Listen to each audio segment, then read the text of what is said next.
রাখি বন্ধনের ইতিহাস ও গুরুত্ব কি?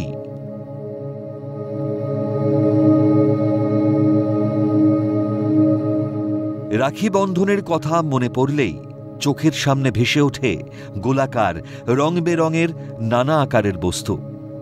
রাখি শব্দের অর্থ হল রেখে দেওয়া, অন্য অর্থ হল রক্ষা করা। দক্ষিণ এশিয়ায় বিভিন্ন দেশে এই রাখি বন্ধনের উৎসব পালন করা হয়। মূলত ভাই বোনের মধ্যে ভালোবাসার বন্ধনকে সুদৃঢ় করতে এই উৎসব পালিত হয়। হিন্দু, বৌদ্ধ, জৈন, শিখ ধর্মের লোকেরা এই উৎসব পালন করেন শ্রাবণ মাসের পূর্ণিমা তিথিতে। দিদি বা বোনেদের বিশ্বাস, বিপদে দাদা বা ভাই বোনেদের রক্ষা করবে। সেজন্যেই দাদা বা ভাইয়ের হাতের কবজিতে সুতো বা ধাগা বেঁধে দেন। এটাই হল রাখি, অর্থাৎ বিপদে বোনকে নিজের কাছে রেখে দেওয়া মানে রক্ষা করা। জানেন কি কবে থেকে ভারতে প্রথম রাখি বন্ধন শুরু হয়? আজ জানব সেই ইতিহাস। রাখি বন্ধনের সূচনা কবে হল? পৌরাণিক ব্যাখ্যায় পাওয়া যায়, দাপর যুগে কুরুক্ষেত্রের যুদ্ধের আগে পাণ্ডবদের রক্ষা করার জন্য শ্রীকৃষ্ণ হস্তিনাপুরে ছিলেন। কোনো এক যুদ্ধে শ্রীকৃষ্ণ হাতের কবজিতে আঘাত পেলে রক্ত ঝরতে থাকে। তখন দ্রৌপদী নিজের শাড়ির আঁচল ছিঁড়ে কৃষ্ণের হাতে বেঁধে দেন।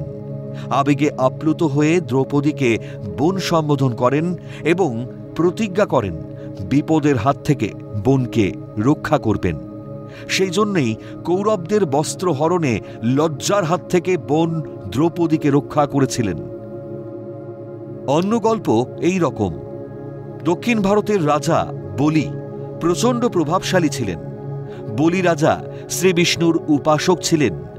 বলি রাজা বিপদে পড়লে ছদ্মবেশে বিষ্ণু বলি রাজাকে রক্ষা করতে এলেন।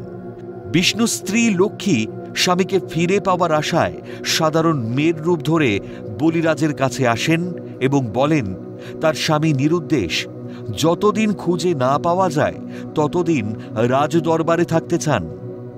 বলি রাজা রাজি হলে তার হাতে শ্রাবণ মাসে পূর্ণিমার দিন রাখি পরিয়ে দেন। বলি রাজা এর কারণ জানতে চাইলে লক্ষ্মী তার আত্মপরিচয় খুলে বলেন।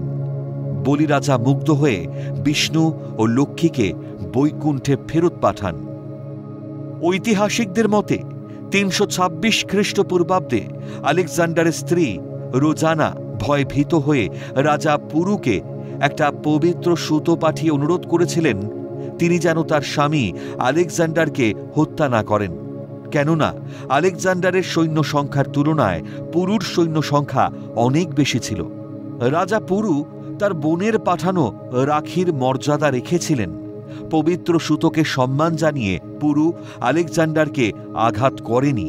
আলেকজান্ডারও পুরুর সঙ্গে রাজার মতো ব্যবহার করেন।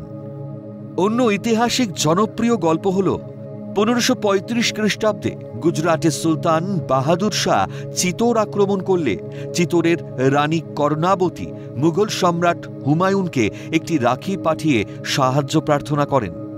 কর্ণাবতীর রাখি প্রেরণে হুমায়ুন খুব খুশি হলেন এবং সঙ্গে সঙ্গে চিতোর রক্ষার্থে সৈন্য পাঠান। দুর্ভাগ্যের বিষয়, হুমায়ুনের সৈন্য চিতোরে পৌঁছানোর আগেই সুলতান বাহাদুর শাহ চিতোর দুর্গ দখল করে নেন। জনশ্রুতি বাহাদুর শাহের সৈন্যদের হাত থেকে সম্ভ্রম রক্ষার্থে ১৫৩৫ খ্রিস্টাব্দে ৮ই মার্চ ১৩,০০০ জন পুরো স্ত্রীকে নিয়ে বিষ খেয়ে আগুনে ঝাঁপ দিয়ে মৃত্যুবরণ করেন।